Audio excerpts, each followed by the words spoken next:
Get locked in and stay locked in. This is the Conservative as Christ Show. Peace and blessings, family. Welcome to the Conservative as Christ Show with LJ and the Wretch. Today is Today is Monday, November 25th, 2024. It is another beautiful day our Lord has made. We will rejoice and be glad in it. What is good with your brother? Oh, doing good, man. Doing good. Had a good weekend. OU won, Dallas won. I wanted Dallas to lose so we can get a good draft pick, but other than that, doing great. But we don't want to waste our guest's time. We got a guest on. She's been on the show before, Miss Kendra Wesson from the Department of Education of Oklahoma. Kendra, can you hear me?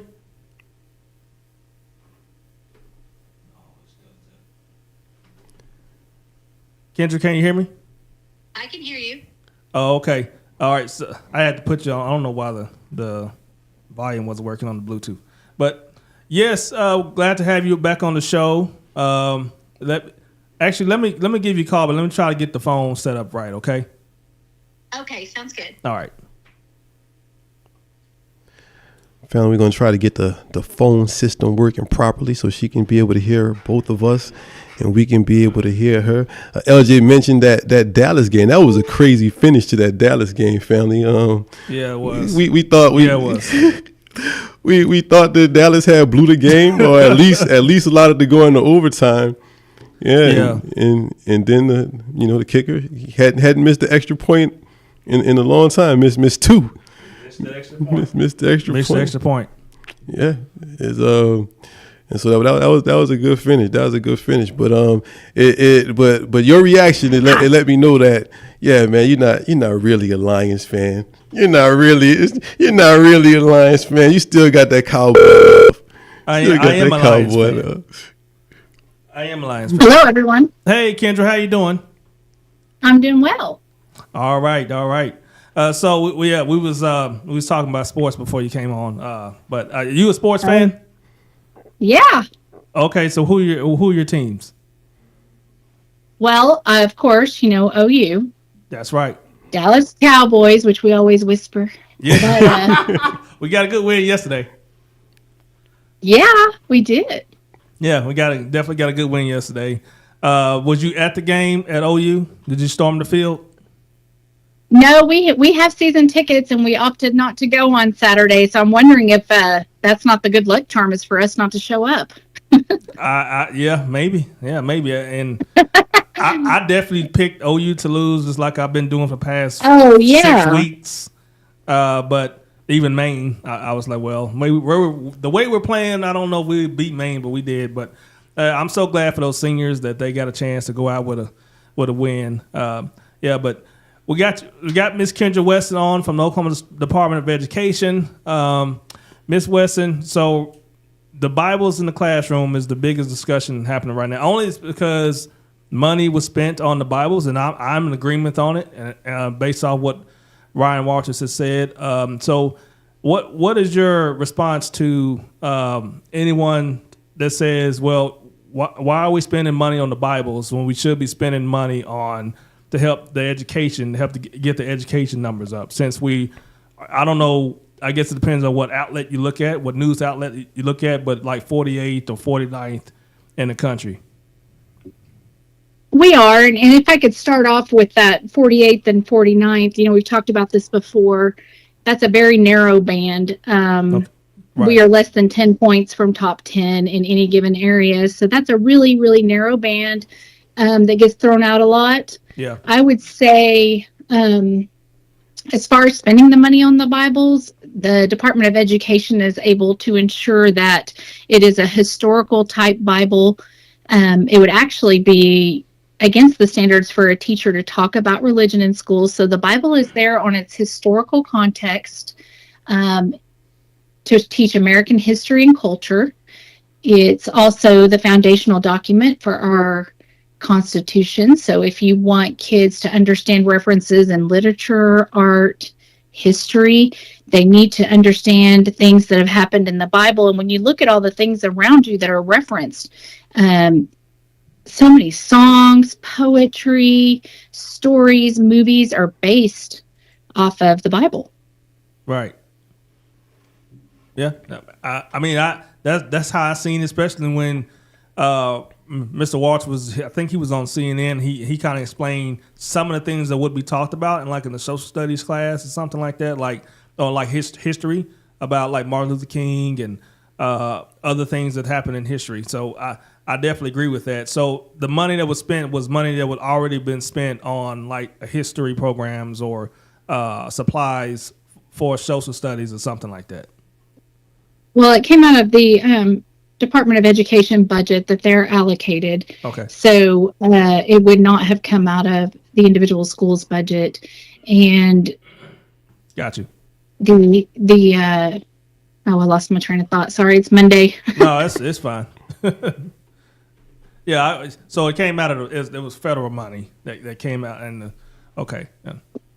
Well, I'm not sure of the origin, but it did come out. We have the Department of Education has a certain budget, right? And Ryan has really streamlined and cleaned out employees and streamlined the Department of Education for Oklahoma, and so he was able to pull that out of that budget. Now schools can purchase textbooks with state textbook funding, and if they purchase the books that the textbook committee approves, they can use state funding for that and save themselves some money on books that way. But schools are always free to choose the textbooks that they want. The state cannot mandate that. So, do they have any idea on what the curriculum is going to look like yet, or what, when they use the Bible to teach, what are they actually going to be reading from the Bible, what passages or things like that? Or are they going to be reading passages, or is it just going to be more general of, hey, the Bible was used during this time? Is there any information on that? So if you think about it, when you talk about different periods in history, so what happened in the Roman Empire, clearly the Bible was a part of that and tells the story of that. It is considered a factual document. So it would be used in reference to different periods in history, depending on the class. It would be used. There's an issue in America right now, and I would challenge everyone to talk to your young people, and probably 25 to 30 and under, and ask them where their rights come from. And you're going to hear government a lot, that the government gives them the ability to do the things they want to do.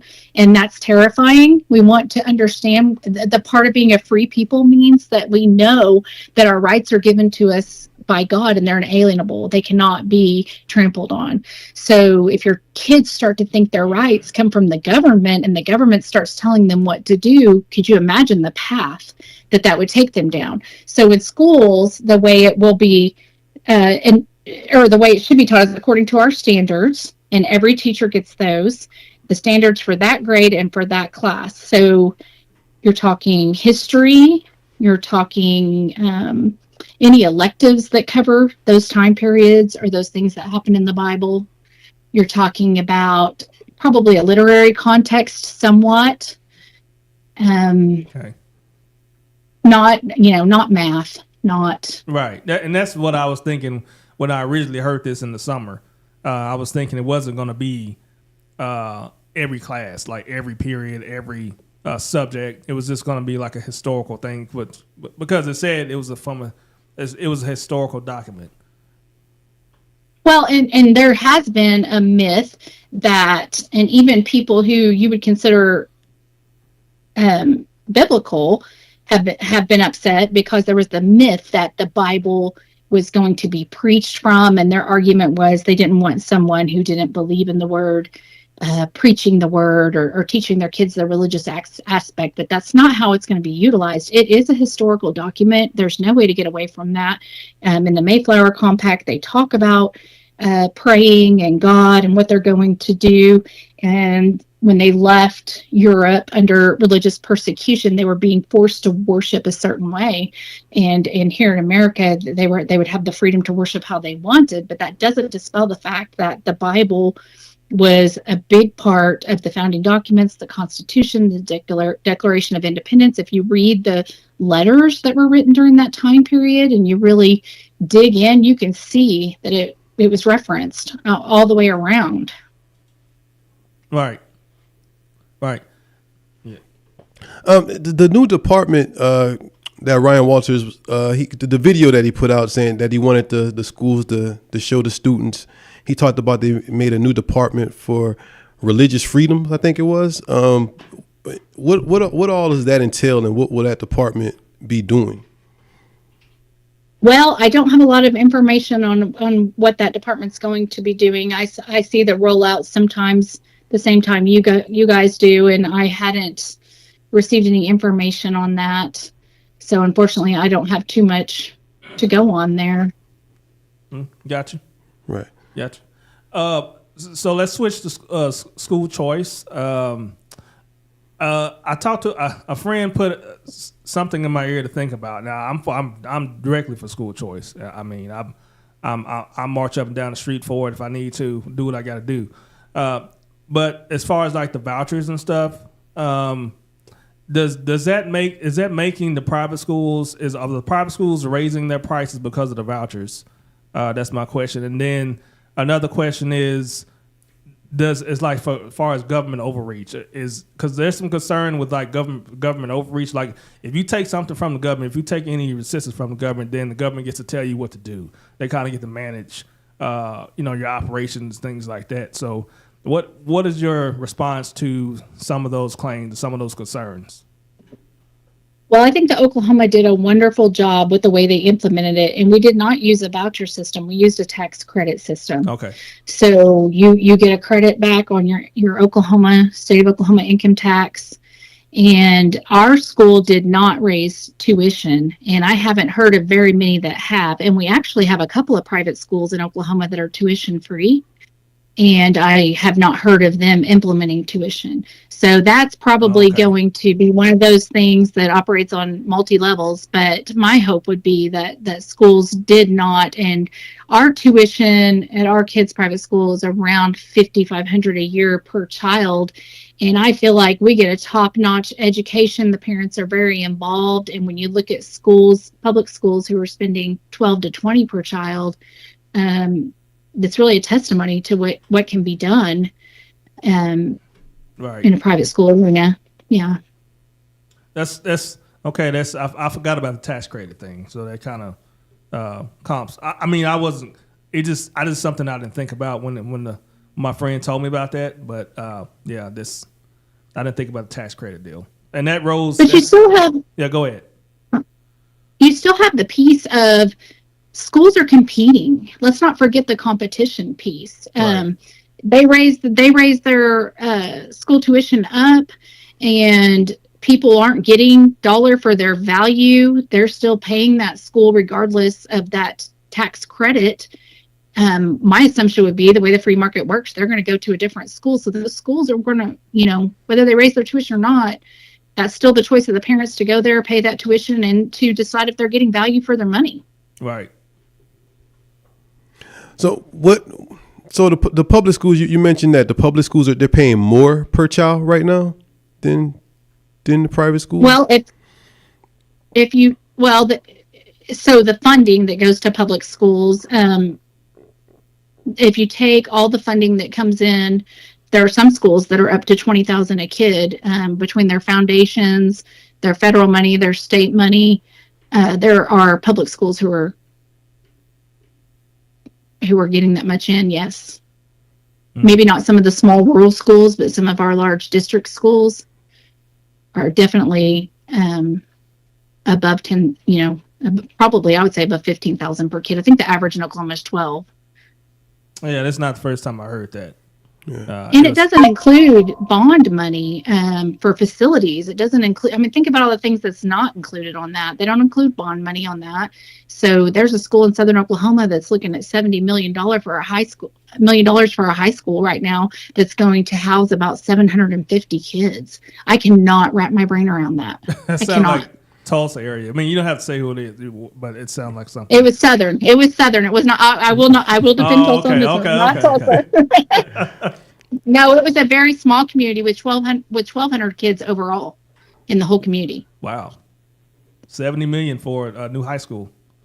Mm-hmm. And that would include an athletic field, turf, I think if Oklahoma wants to get serious about education, we have some tough conversations about what education means. Does it mean AstroTurf on your field? Is that going to help you read better?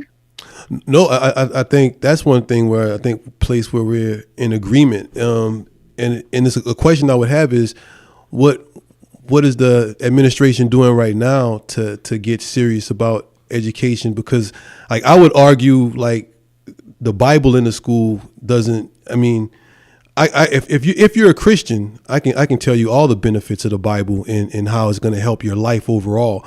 But for people who are not, or people who are other religions are not interested in that, I don't know how much it helps our education numbers and our education get better.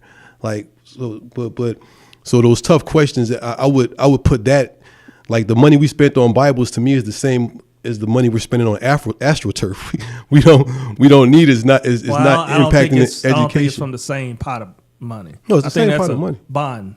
It's a bond, right, Kendra? Yes, it would be a bond, but either way, it's still money. And Rich, I hear you on all of that. And I think the number one thing for me would be freedom. Aside from religion, aside from what you believe in, aside from where you worship, but what is the value of freedom? And if we have a civilization of people who don't understand what freedom truly means, what does the future look like? So I was really excited about Bibles in school because I felt like there was a conversation there about where your rights come from. And that's just, I know I keep going back to that, and I apologize for being repetitive, but for me, I really felt like that piece of understanding that freedom and that, the government doesn't have the right to make you wear a mask. The government doesn't have the right to have you put things into your body that you don't choose to put into your body. And those kinds, I don't know why, but my heart just keeps taking me back to that freedom piece. What is freedom? What does that mean? And if we can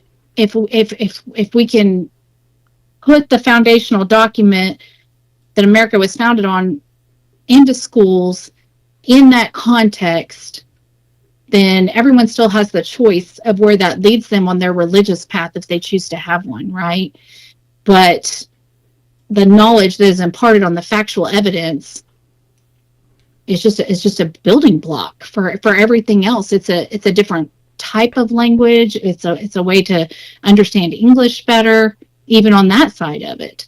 And we are still focusing on our initiatives for extra tutoring, the letters training, which we've talked about before, science of reading, right. Making sure that we're bringing those things up.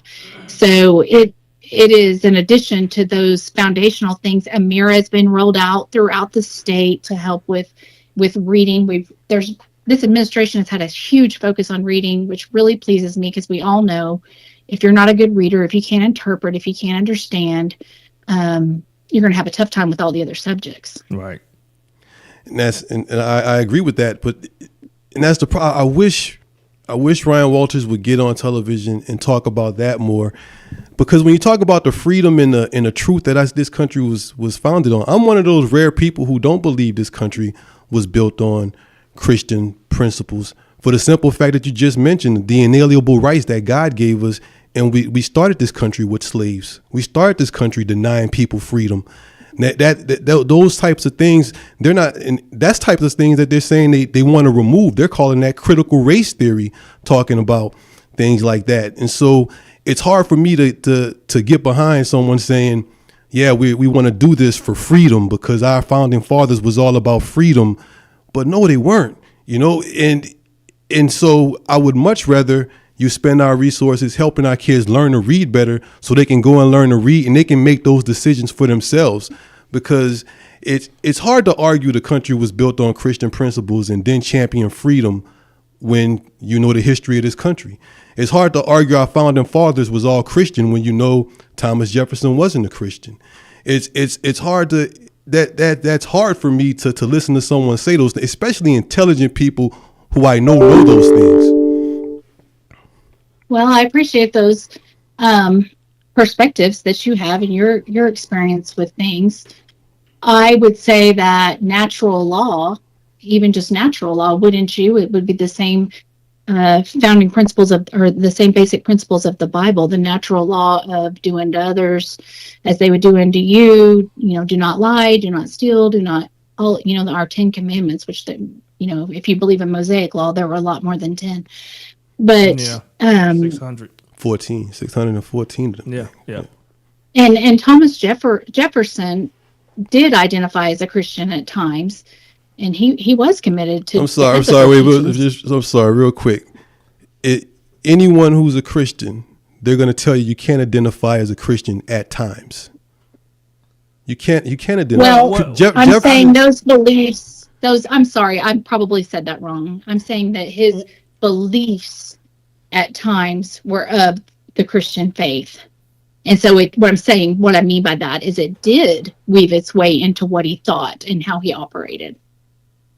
And me and Reg, we've had this conversation, and I've said, well, what you saying, you can say about everybody in the church building, like that's like every Christian that goes to a church, like, well, that church is not built on Christ because they got people in there sinning, they got people in there doing all this other stuff like drinking, having sex, and Ooh, you guys were ready for some deep, and all that stuff. I'm sorry, Kendra, we didn't. You were ready for some deep conversations today. Yeah, I'm sorry. We get like this. This is I love it. I love it. And Reg is just so sweet because he's able to state his opinions and what and things, and just be really sweet about it. So I appreciate that. It just I believe different than you, and I think that's okay. Right. And I don't know. I just have I can't separate. On a personal level, I can't separate God from all the things I do. Right. I just can't. He flows through me. Jesus flows through me, and every second of every day, I want to be exposed to Him. And I see what you're saying that other people may not. So these conversations can be tough for me sometimes because I'm very committed to that. Right. And I appreciate that. We want to be committed to that. I want people to be committed to not just saying it, though, to doing it, and that's my problem with our founding fathers and holding them and holding them up as people who are like so bent on freedom and sticking to the Bible, because it'd be hard to do that and have the history of slavery that we had. But they couldn't foresee that, Reg, and they couldn't foresee what was going to happen in America at any given time. But I think there's beauty in the fact that these young men took a risk of that, counting on their faith to pull them through, going to a country they had no idea what it was like. And I would never want to lose the beauty of those strengths and that bravery. And yes, they were imperfect. We're all, not one of us on this radio are perfect, and it was an imperfect thing. But when we lose the beauty in things that have happened, and yes, we have to look at the bad side too, but how does that make our young people feel if we don't celebrate the magic that came out of these hard decisions and hard choices? There was no way they knew that those things were going to happen in the future of America. They were just some young men on a wing and a prayer that came in and started a whole country because they didn't like what was happening. And the beauty of America is we all have that opportunity to change the direction of our life and to change what is happening and to choose a different path. And oh my gosh, there's just beauty in that. There is. I think there's beauty in the Constitution. I don't think we need to bring, because when you bring Christ into it, when you bring God into it, then I'm gonna start looking at everything you're doing in the way you're treating people who God created. But if you just talk about the Constitution, I love the Constitution. I think it's one of the most beautiful documents ever written, and it would have been almost perfect if you'd have treated everyone as a white man from jump. Because even women didn't have the same rights as men had. But if you treated everyone as a white man, there would be so many less amendments that you would need to our Constitution. Well, they knew how to treat it themselves. They knew how to love themselves. They didn't know how to love everyone as themselves. And the proof of that is the the tragic part of our history. And I'm great that today we are past that. And if you want to teach the real history, teach the real history, but don't teach it that it like it was, it was all kumbaya. We can just teach the Constitution and give our intent. And the Constitution says that all men, it was Declaration of Independence that talk about all men were created with inalienable rights. So that's the Declaration. And if you want to say I think you can teach the right part, the history, the right way without making a child that's not a minority feel a certain way about it. I think that's the problem with the way some people are doing critical race theory. And I have a unique perspective because I may look 100% white, but I'm Native American, and I grew up in rural Native America, Oklahoma, where I was the only blonde-headed, blue-eyed little girl. Everyone else was, dark hair, dark skin, right. And that's what I wanted. That's what I wanted to be. I wanted to be like them, and I was absolutely, what is the word I'm looking for? There were, I was picked on. I was too. I was also picked on because I had giant teeth when I was in the 6th grade, and I was picked on because we couldn't afford clothing and I wore the same clothes every day. They're just, humanity is still going to be humanity all right. Through the years. I think that we just have, that's our human ailment, our human predicament. But there are, and this is, a sensitive subject, but you're exactly right. I was fearful of some directions that critical race theory was heading, that were creating young white males to feel bad about who they were and to question where they came from. And those of us with a strong faith in God know that the only thing that matters is that we're a child of the Father, regardless of our skin color, regardless of where we come from, how much money we have, our socioeconomic status. Yeah. We're a child of God, and that trumps everything else. And He made us the way He wanted us to be, and He gave us the trials that He wanted us to have to grow to be stronger people in those areas. And I've had lots of trials in my life, and I wouldn't trade a one. But one thing that I would never want to do is make someone feel bad for who they are, especially if they didn't have a choice right. in their composition or their makeup of their self.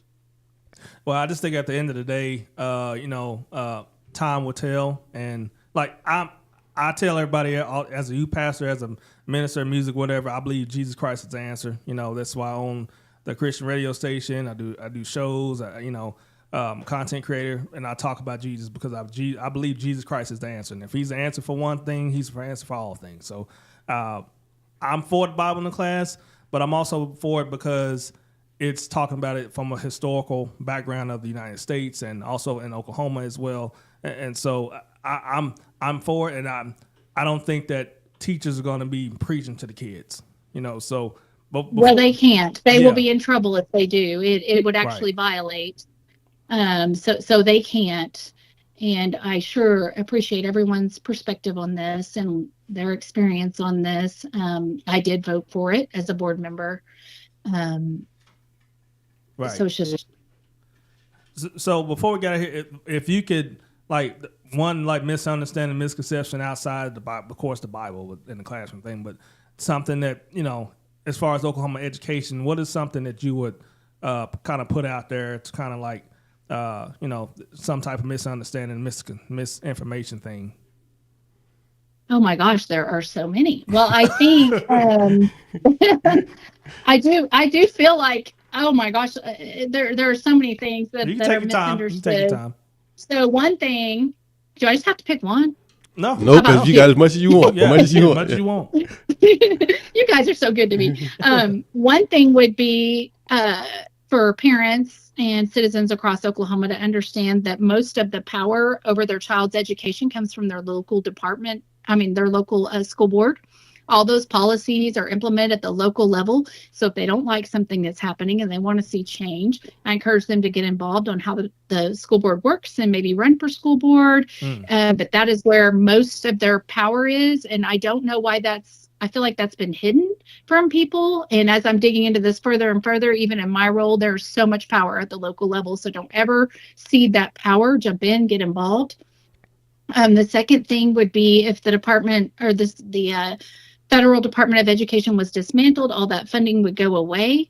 That is incorrect. The funding would come directly to the states at that point, and it just wouldn't flow through that Department of Education. And if you read up on the history of the Department of Education, it's really interesting. It was mainly created as a data source to collect data, and it's grown into this big agency that it is now. So I wouldn't be fearful about if the Department of Education is abolished at the federal level.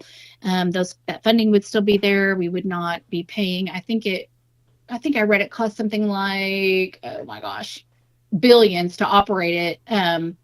Their budget in 2024 was $238 billion. I'd really love to see that flow through to the states. And if that's a way to get more money to our local education, I can totally get on board with that. And I think that's it. Just for an example to solidify what you were saying, because the department Ryan Walters is creating, that's on the state level. That's the state, Oklahoma's Board of Education, which wouldn't be abolished if they did abolish the federal Board of Education. Correct. That's correct. So Oklahoma's it would just flow the money down to the states directly. So when they say, hey, we're going to give you money for a USDA lunch program from the federal, but you're going to have to follow. Remember when you were talking about charter schools and private schools funding, you were saying the government has a say-so. So we would have to follow federal guidelines to get that federal funding. Well, guess what? Not every state is like Oklahoma. Mm-hmm. And so that would pull some of those strings off, and we could be more free to spend the money the way we want to spend it as a state. We're noticing in the current election that states are very, very different across the U.S. They have different cultures and different ideals. So I think that would be, instead of having to do with the money what the nation says nationwide that maybe benefits 50% of the states, then it would all get pulled down to the local level and come out down through the state, and the state could decide what happened with that money. Yeah. And spend it the way they want to. Right. To $238 billion. I mean, right. Definitely could flow some of that to the teachers. Definitely could flow some of that to our teachers. Yes. Oh my goodness. Yes. 4,400 employees. And now some of that budget includes the IDEA, Pell Grants, which are the grants to go to college. So some of their budget includes some of that, but still, regardless, that money would still flow down because, right.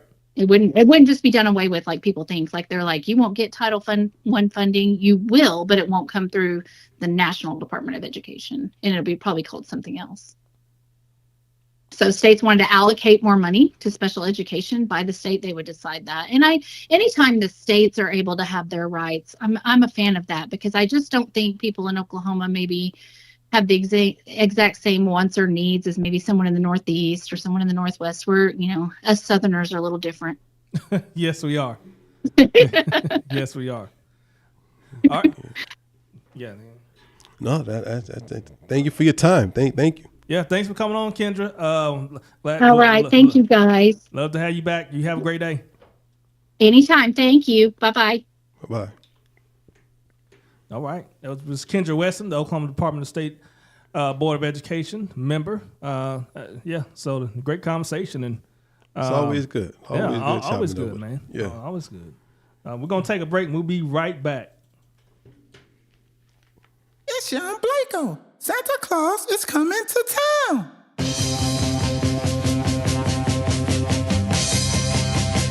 Turn me up, Johnny. Oh, Santa Claus is coming to town. Santa Claus is coming to town. Santa Claus is coming to town. Santa Claus is coming to town. Oh, Santa Claus is coming to town. Santa Claus is coming to town. Oh, Santa Claus is coming to town. Santa Claus is coming to town. You better watch out. You better not cry. You better not pout. I'm telling you why. Oh, Santa Claus is coming to town. Santa Claus is coming to town. Oh, Santa Claus is coming to town. Santa Claus is coming to town. Oh, Santa Claus is coming to town. Santa Claus is coming to town. Oh, Santa Claus is coming to town. Santa Claus is He's checking it twice.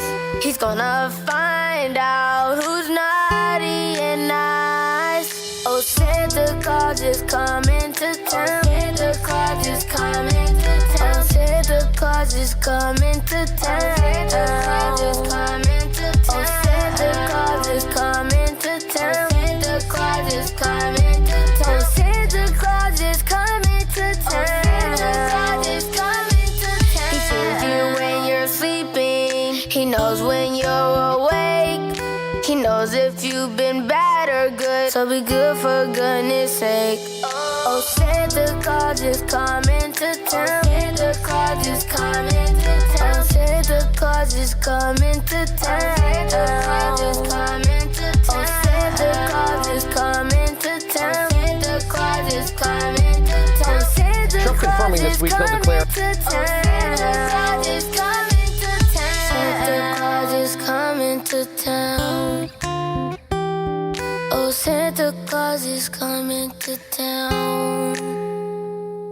Oh, Santa Claus is coming to town.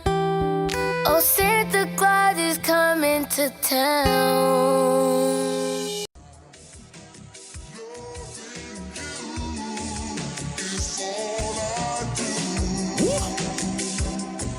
You know, ain't no other way. Let's go.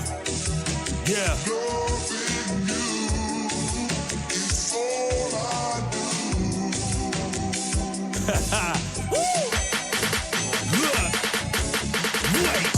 I'm serving God with a state of mind, with a heart of gold. I'm super bold, I'm super cold, and I feel fine. I feel love, honor Him with my hands up, glorified, lifted high. Sunday morning with my hands up, Sunday morning with my hands up. Execute it, plan to action, follow grace and don't ever mute it. Live for Him, I live in truth, not in sin and don't ever boot it. Acknowledge Him, serve Him, obey Him. That's the truth, don't serve your flesh, keep the spirit fresh and don't seek for less. God is good, we need direction, serving Him with no plan of stressing. Intuition, my secret weapon, say it flow that I use as weapon. God's word, it's not absurd, please understand, He is the man, died for our sins. We cling to Him and don't ever curse. Our faith muscles, keep the truth and don't ever cut them. With the worldly ways, resist the devil, don't turn astray. I'ma follow this plan till my ever dying breath. I'ma bless this life till there ain't nothing left. That's real.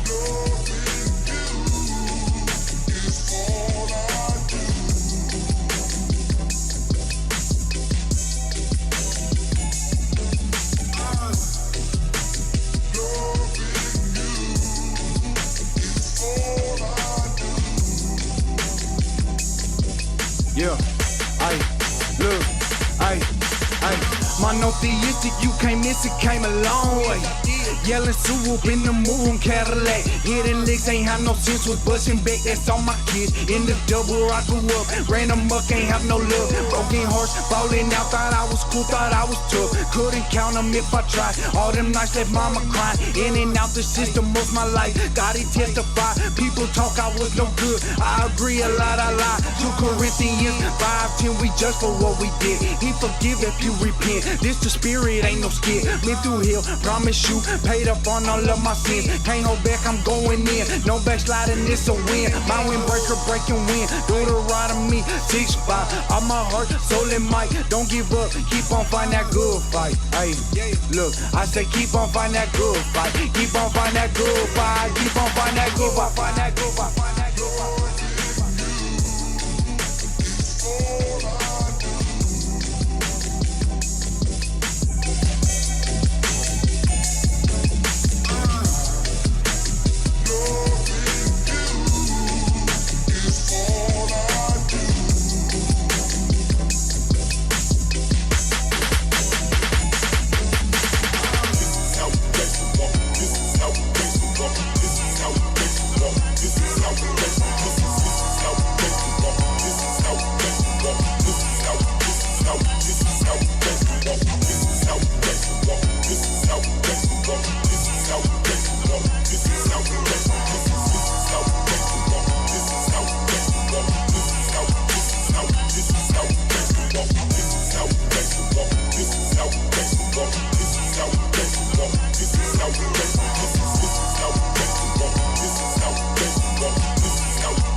Yeah. I roll with the waves. I said I roll with the waves, I roll with the waves. Though my life be life and God be God and can't complain. Cause my soul is anchored in your word I sustain. Through the highs and lows and the storms and the rain. I got flowed like for days, flowed like for days.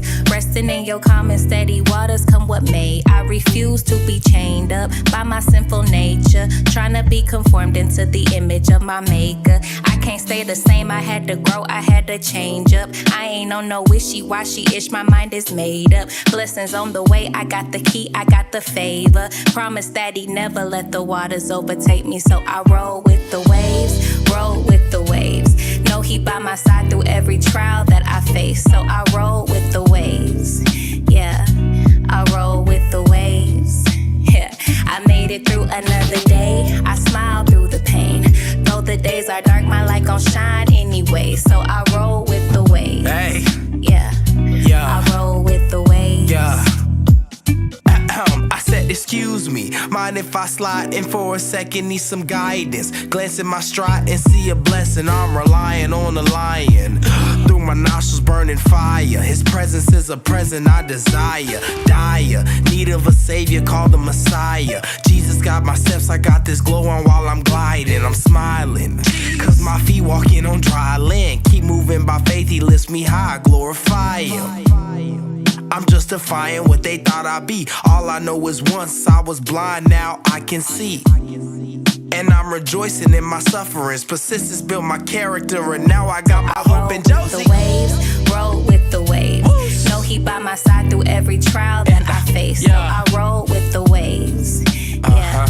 I roll with the waves, yeah. I made it through another day, I smile through the pain. Though the days are dark, my light gon' shine anyway. So I roll with the waves, yeah. I roll with the waves, yeah. on and on. Waves keep rolling on and on and on. On and on and on. I keep rolling on and on and on. Yeah. Keep that.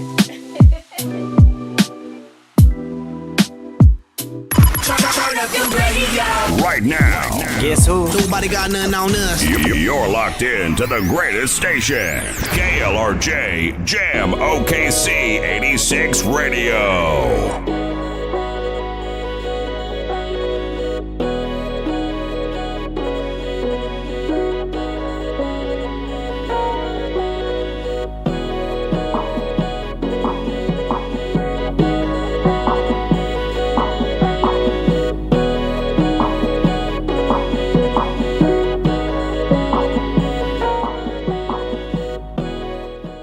Welcome back to the Conservative as Christ show with the Wretch. What got coming up next, family? All Trump's picks, cabinet picks are in.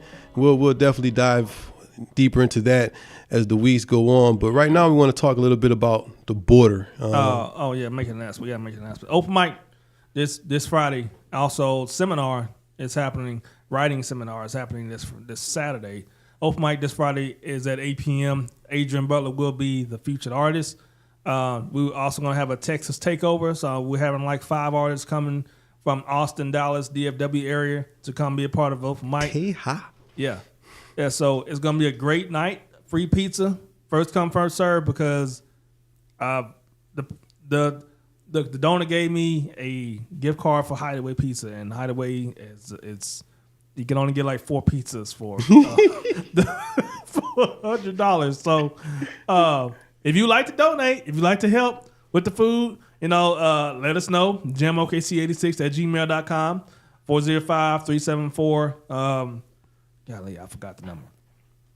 This email us at jamokc86@gmail.com if you would like to donate and help us out with the food. Or drinks, or if you just want to just drop off something, man, just let us know. You can drop off something here at the station throughout the week. I'm thinking about doing a box of donations for Christmas, but only reason I don't like doing, only reason I didn't felt moved to do anything for like Thanksgiving or Christmas, because I don't like that society thinks that those are the 2 days, 2 moments that we have to do that.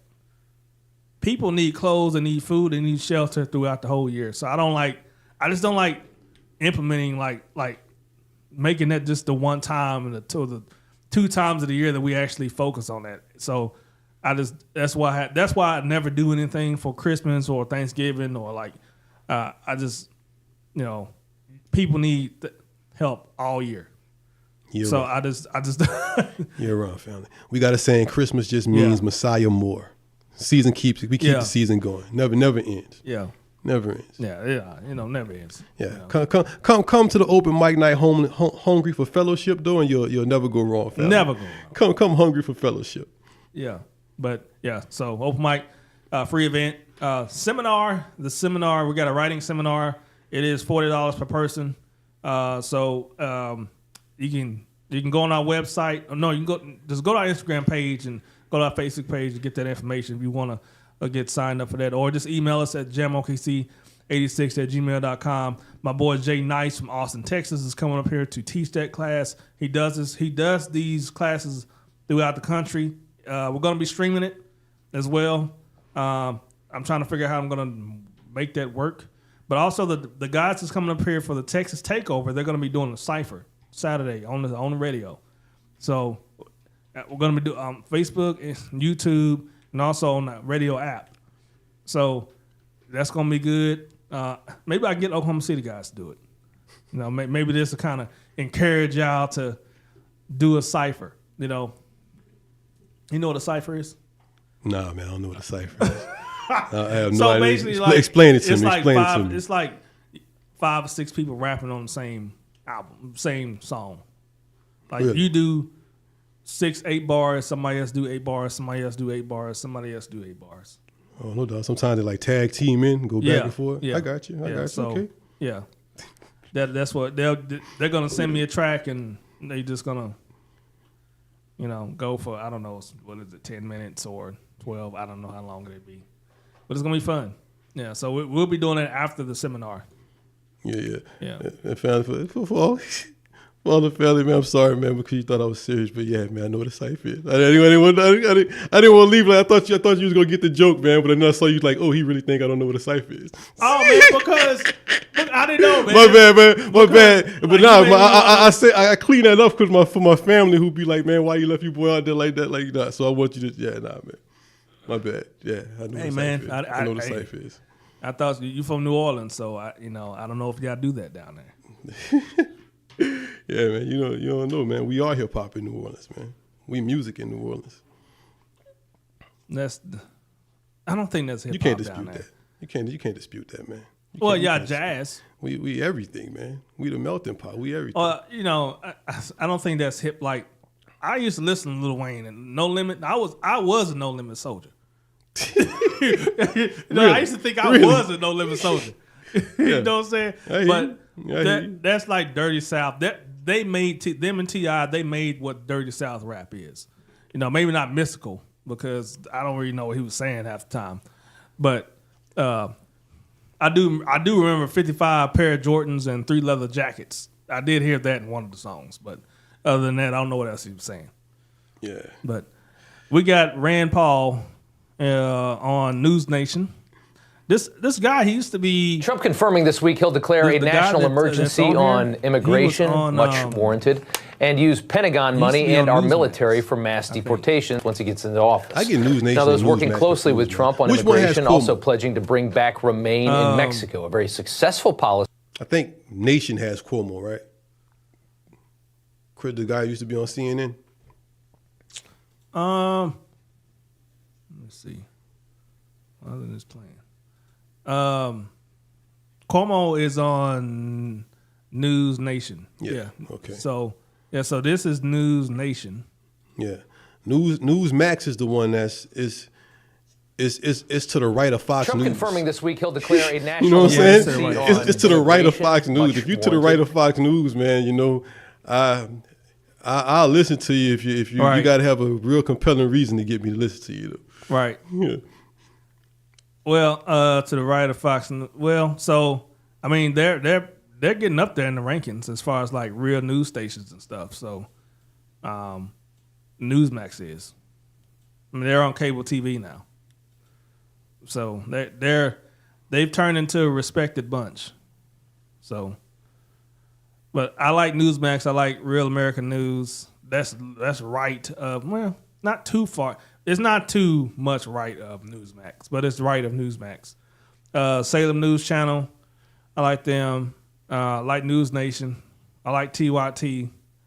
I like Ground.News, where you can get both. You can choose what side you want. You can get center, left, right.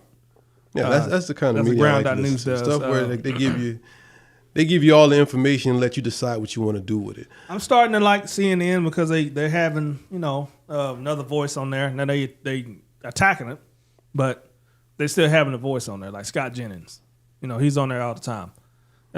I think they had that FBI, the guy that Trump wants to be the FBI director. I think they had him on there a few times too. But they're starting to have some voices on there, from the right. Now, MSNBC, they're about to get bought by Elon Musk probably. So that'd be comedy. Oh man, did you hear The Onion? The Onion brought InfoWars. Yeah. I don't know too much about The Onion. It's a fake. It's literally fake news. Like they let you know they ain't on a joke. There's a joke. Oh, like the Bee, just like the Bee. Yeah, it's like the Bee. It's like the Bee. Yeah, like that. That's crazy, yeah, man. It is. He sold it. Well, he had to sell it. He was bankrupt. They forced him to sell it. Yeah, because he was putting out fake news, and then The Onion brought it. It's made a lot of money putting it out. All right, let me see. Trump confirming this week he'll declare a national emergency on fam. So this is Rand Paul talking about Trump's border policy and what Trump wants to do with the border, and this is his thoughts on it. And Rand Paul is the Republican senator from Kentucky? Kentucky.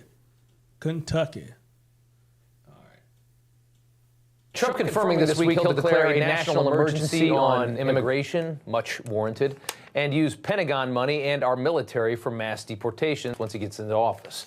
Now, those working closely with Trump pledging to bring back Remain in Mexico, a very successful policy that Joe Biden and Kamala Harris ended as they worked to destroy the sovereignty of this country about 4 years ago.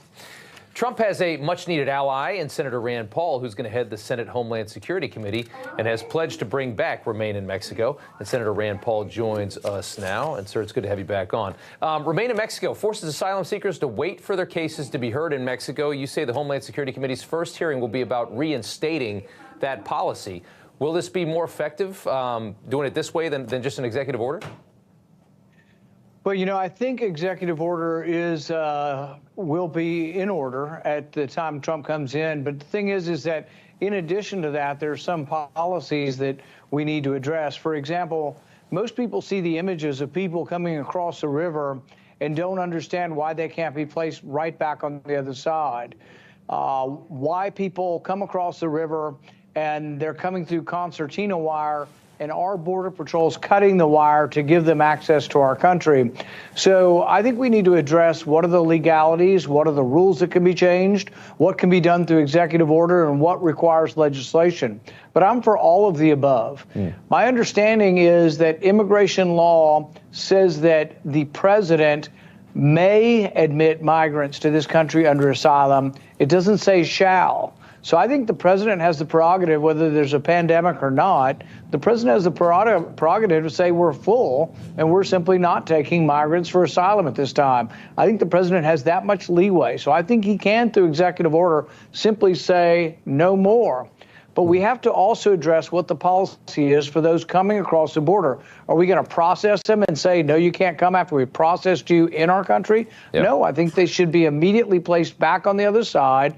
And what happens is the people coming from all over Central America and South America, they don't want to stay in Mexico. They want to come to America. So when they're forced to stay there while it's processed, guess what? They quit coming. It slows down the flow. Yeah, I mean, and to all these blue state leaders, that are vowing to fight this, Tom Homan said last night that, that They can't prevent that. They're not allowed to stand in the way of the federal government going after illegals in the country. Does that sound accurate to you? I mean, if blue state leaders try to stand in the way, is there something that can be done to move them out of the way? I think what I would do if I were in charge of the immigration situation would be to first to go after those who have committed crimes. You know, the big news right before the election was that there were 15,000 people in our country who have committed murder. There are about 13,000 that have committed sex crimes, violent sex crimes. That's 28,000 people. Why don't we start with that 28,000? Why don't we put out an all points bulletin and why don't we have them removed? I think if we start there, we'll be fine. I'm not in favor of sending the Army in uniforms into our cities to collect people. I think it's a terrible image, and that's not what we use our military for. We never have, and it's actually been illegal for over 100 years to bring the Army into our cities. Army and our military are trained to shoot the enemy. They're not trained to get a warrant to do what they're doing. The police have a difficult job, but the people removing people from our country need to be a police enforcement domestic agency, not the military. I'm all for remain in Mexico, I will not support an emergency to put the Army into our cities. I think that's a huge mistake. Do you think that's what Trump is intending to do? Well, that's what he said yesterday, or his spokesman said. The stories all said he would declare an emergency to use the military to remove people. I'm not for that. I'm not for really most presidential emergencies because they smack of martial rule. They smack of no congressional approval. They smack of no checks and balances. So, look, I'm supportive of President Trump. I'm supportive of removing people illegally here, particularly people who have committed crimes. But I'm not for the Army marching up and down our streets. I think it's a terrible image to send the world. It's a terrible image for us as citizens. And so I hope he will think twice about trying to use an emergency edict to have the Army patrolling our country. I understand that. I also just, I look logistically. It's like, I mean, we just let 20 million people or 50 million people into the country, which is just pure insanity. So I can understand why there's this, why some people maybe feel that there's a need for a drastic measure like that. Yeah, I'm not opposed to drastic measures. I'm not opposed to going all in for this, but I would do it in stages. The American people will be behind him 100% if he goes immediately after the people that have committed crimes, the people who've been released from prisons in Venezuela, the bad people that have been admitted to this country. Let's go there and start there. There is, to my mind, some question of the people, the housekeeper who's been here 30 years, and I don't see the military putting her in handcuffs and marching her down the street to an encampment. I don't really want to see that. I would like to see something where, and I don't think that person should get to vote either. So I think that person, there might be an in-between solution where if they're already working productively, that we allow them to have a work permit. So I would expand, actually, a lot of the idea of work permits for people, but they don't get rewarded with voting. And I really think us as conservatives who are supportive of Trump need to caution him about sending the Army into our cities. You know, everybody's reporting the same stories, the same spin. You turn the channel, it's always the same. Would you caution Trump on sending the armies into the cities? Yeah, but he's not going to do that. Like, if he uses, first of all, it's funny how the society wants to call us the Army now. It's talking about the National Guard. Like, oh, you guys are weekend warriors. You're not the Army. You're not active duty. Blah blah blah. And now we're the Army. Well, that's what the first of all, because family active duty can't go out in the American streets like that.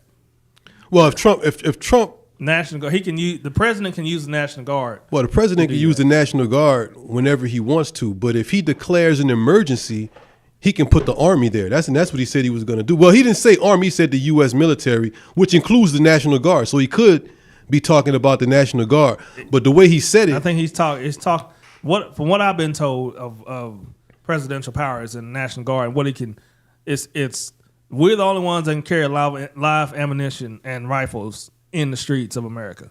Wow. Now, I don't think that, like I said, we're not going to be like going to house. Hey, is Rico in here? Is Eduardo in here? Is whatever the name is you want to put? Like, right. Now we do have law enforcement. We have military units. We have military companies and stuff. And We have a lot of soldiers in the National Guard that are in the Highway Patrol. They're on local law enforcement and stuff. They're on like OSBI, the state agencies like federal agencies and stuff like that. They are trained to do that. So I can see them using them to go do that. But you're not going to see like MRAPs and like 1151s, 50 cals on top. You know what I'm saying? You're not going to see that. And that's just Rand Paul is just out here pushing some rhetoric that's a bunch of bull crap. Well, I mean, that's what it is. He sounds just like he came and attacked Trump for the vaccine and for Operation Warp Speed. He sounds just like that, like he was attacking Trump for the Operation Warp Speed. But just what Rand Paul just said. Rand Paul just said he's for remain in Mexico.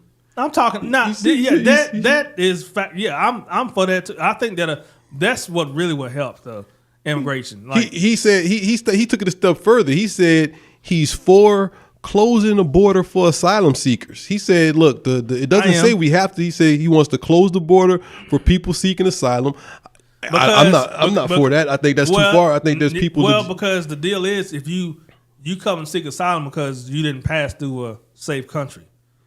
You pass through Mexico. Mexico is considered a safe country, so that's why the Remain in Mexico thing was there. Like, no, you went to Mexico. There's a lot of people that vacation in Mexico. They live in Mexico. They go back to Mexico to live. I mean, Mexico is a safe country. Now, Juarez. Yeah, that's not safe. But. Okay, so just what did you say? So he's for closing the border to asylum seekers. He's for remain in Mexico. Yeah. He's for go after all the criminals. So people, because they say there's, I think he said 28,000. I think he said there's 28,000 people who they know are criminals. He's saying go get them and deport them. And he said, but leave the people who've been here working and their only crime is crossing the border illegally. Leave them alone and give them a work permit. Like it's hard to find a problem with what he said. I think that's what. I don't think that like I seen a story on a local news channel. I think it was in Ohio or something. In that city where all the Haitians are. What is that city? What the one Springfield? He said there was eating the cats and dogs. Eating the cats. Yeah, that was in Ohio. That was Ohio. Yeah. So I think that there was a lady. She owned a restaurant and she was worried about being deported, but she's been there for like almost 20 years. First of all, what in the world is wrong with our system that this lady can't get immigration status, a social security number, and citizenship in 20 years? You think it should take longer than that? No, I said what is wrong with that? She couldn't have got it by now. Like what? So, and I think she was talking about her family members and stuff too, but she was worried, and I was like, why would the main thing Trump has been saying when he talks about immigration is like, hey, you don't bring anything to the table. Like you guys, a lot of people coming here and not bringing in, they're not working, they're not going to school, they're not doing nothing. They're committing crimes or whatever. He's talking about those type of people that's going to get sent out of here. If you work and if you like adding something to society, I don't think that they're going to deport them. But that's you reading between the lines, and because what he said is he's deporting everybody. And the guy Tom Homan, he said, "Hey, we the way we do it humanely is deporting the kids and the families and everybody all together. Oh, they said splitting up. Well, you don't split up the families. Yeah, like don't split up the family by sending everybody. Yeah, so don't split up the families. Don't do that. But but I think Rand Paul's solution is, I mean that's it. He's sort of a swamp creature to me, but he's not all the way because he did get on Fauci for a lot of stuff that I liked, but. He's but no military in the streets. No military in the streets. If we see that, we can be like, hey man, what you doing? That's what you're saying. That's what he said he was going to do. I'm saying, if you do see it, it's probably a military police MP, like somebody that's actually law, because MP is federal law enforcement, like certified. Somebody is actually law enforcement that's certified to do that. It ain't going to be this infantry soldier, this 13 Bravo artillery, 18-year-old soldier out there getting out of a Humvee. Hey, put your hands up. Let me see your ID. It's not gonna be that, man. You know what people will do in these neighborhoods. They start seeing that. You're not gonna see it here. It's hard. People deport themselves right now anyway, because what Holman is saying is 1.3 million people have been ordered by a government judge to return back to leave the country. Like, hey, you can't have citizenship for whatever reason, So their goal is going to be get those people out. Are those people working? I don't think so. I don't know. That's a lot of people, but the 28,000 for the criminals, that is a lot of people. It is like that is a lot. I want to like my question is why do you know there's 28,000 criminals here and you haven't went and got them yet? Like, what you waiting for? Because ICE has got their hands. They're not able to do what they could do with Trump was in office right now. Like they can't just go snatch people up like that. Like the Joe Biden's administration is like helping out these mayors and these governors that's coming against ICE and stuff. They're like, well, you don't have to really cooperate that much. Trump is going to be the opposite. He put Holman in charge. Holman is get out of the way, or you get in this van too. That's. But no, we'll see. I don't think I don't think that's going to be. My deal is just if a person is working and they're adding to society, they've been working for like 2 or 3 years. And they're waiting on their citizenship.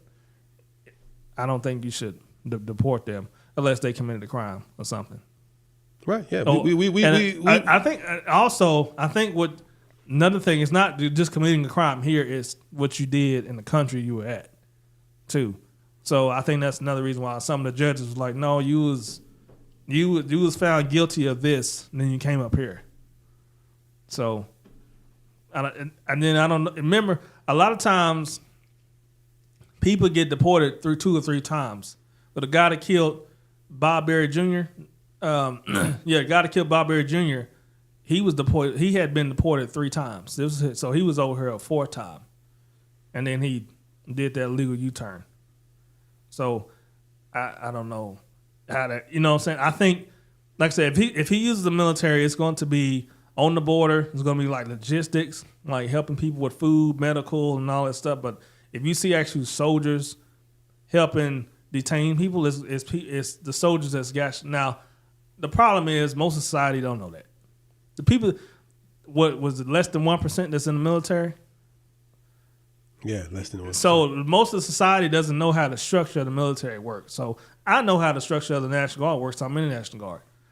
So, and as an officer, my job is just to look at the whole and big picture all the time. How many soldiers we got in this battalion? How many trucks we got in this battalion? How many, what type of jobs we got over here? What type? A lot of people don't look at that. So if they see U.S. Army in the streets, putting somebody in the van or whatever, but there it is. Martial law. Stop martial law, man. It's just that's probably an MP, or they probably have it like something on their arm or something. They may use the Navy. We in a wait and see time right now, family. We in a wait and see time, family. But if they just taking everybody that's illegal just because, I'll come out and say, okay, we can do some of them people for work visas. But I don't think he's going to do that because he's trying to work. He's trying to work on both. He's trying to work together with some of the Democrats this time. So you're saying he said one thing, but that's not really what he means. No, he means it. That's why he's picking the people he's picking. He means what he says the way by who he's picking. Yeah, he means what he's saying. Exactly. That's what I'm saying. That's what I'm saying. So but he's like himself. He's trying to work together with the Democrats and stuff, and because he wants to get some legislation done, like some laws, and he needs 60 votes in the Senate to do that. He'll get whatever he wants to get done in the House for the next 2 years, but not in the Senate. I guess it depends on what it is. Depends on what it is. Yeah. Depends on what it is. Like the George Floyd thing, are they going to bring Scott's version back up? Because now he's in charge of the, what is he? He's like the third in charge or something.